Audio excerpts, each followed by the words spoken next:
स्वागत है आप सभी का आपके अपने YouTube चैनल मेनका डायरीज में। दोस्तों, नए साल आपके जीवन में ढेर सारी खुशियाँ लेकर आए और आपकी सारी विशेष पूरी हो। नए साल में सबसे पहला पर्व मकर संक्रांति ही आता है। तो आइए आज हम बात करते हैं मकर संक्रांति के बारे में। हिंदू धर्म में जितने भी पर्व होते हैं सूर्य देव से जुड़े, उसमें सबसे प्रमुख पर्व मकर संक्रांति ही माना जाता है। मकर संक्रांति पूर्ण रूप से सूर्य देव का ही पर्व है।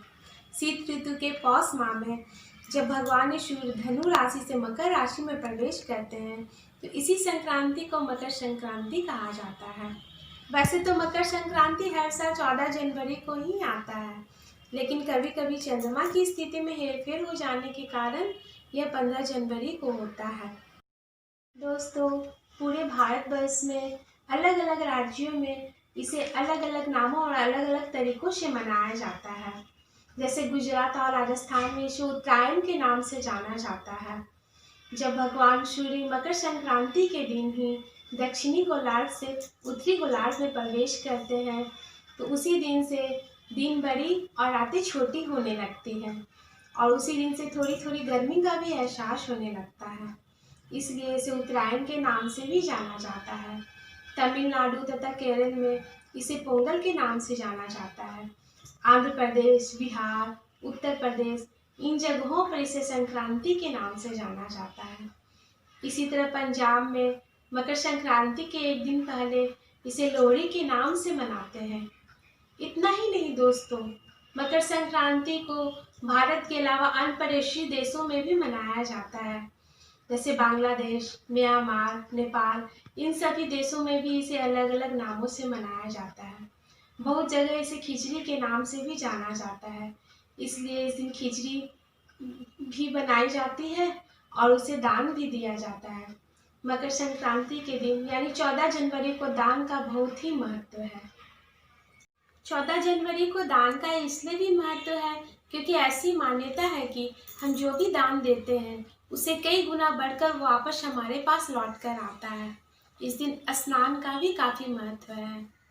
इस तरह भारत के कई ऐसे जगह हैं जहाँ पर लोग देश विदेश से इस दिन स्नान करने के लिए आते हैं।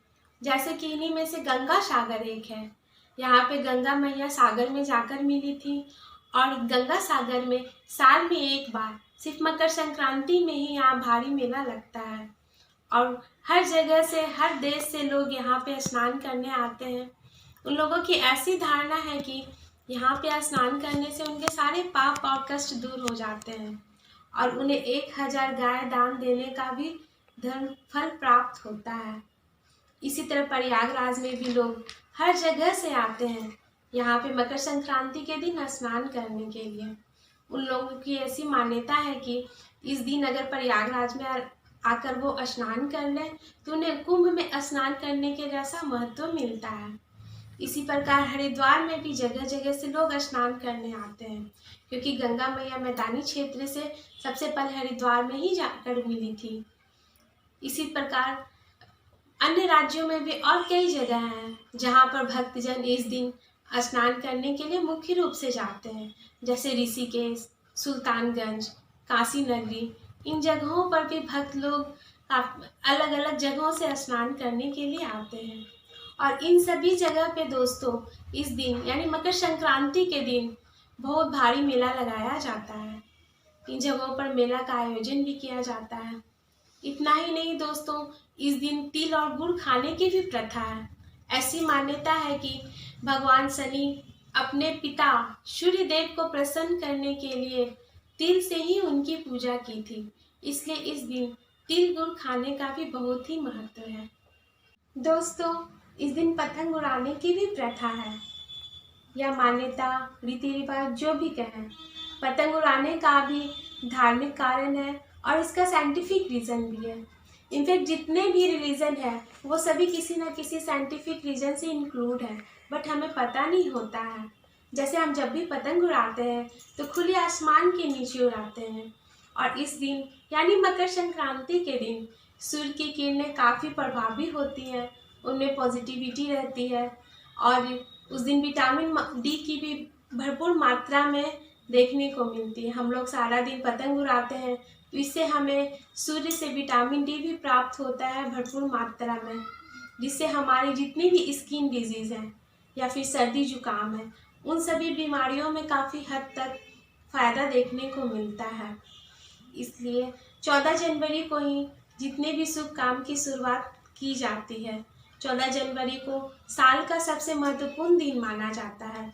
ऐसी मान्यता है कि 14 जनवरी के दिन जितने भी अच्छे काम हैं जो हम लोग पेंडिंग रख चुके हैं, क्योंकि इसके पहले खरमास रहता है, इसी दिन से हम लोग अपने सारे नए काम की शुरुआत करते हैं।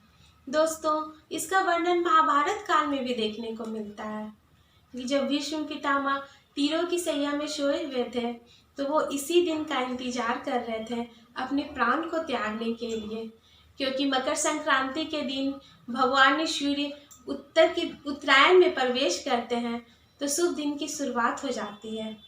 इस दिन से सभी मांगलिक कार्यों की शुरुआत हो जाती है। इसी मंगल कामना के साथ दोस्तों, मैं अपनी इस वीडियो को समाप्त कर रही हूँ। अगर आपको मेरी इन्फॉर्मेशन अच्छी लगी हो तो प्लीज़ मेरे इस वीडियो को लाइक करें और चैनल को सब्सक्राइब करना ना भूलें। धन्यवाद।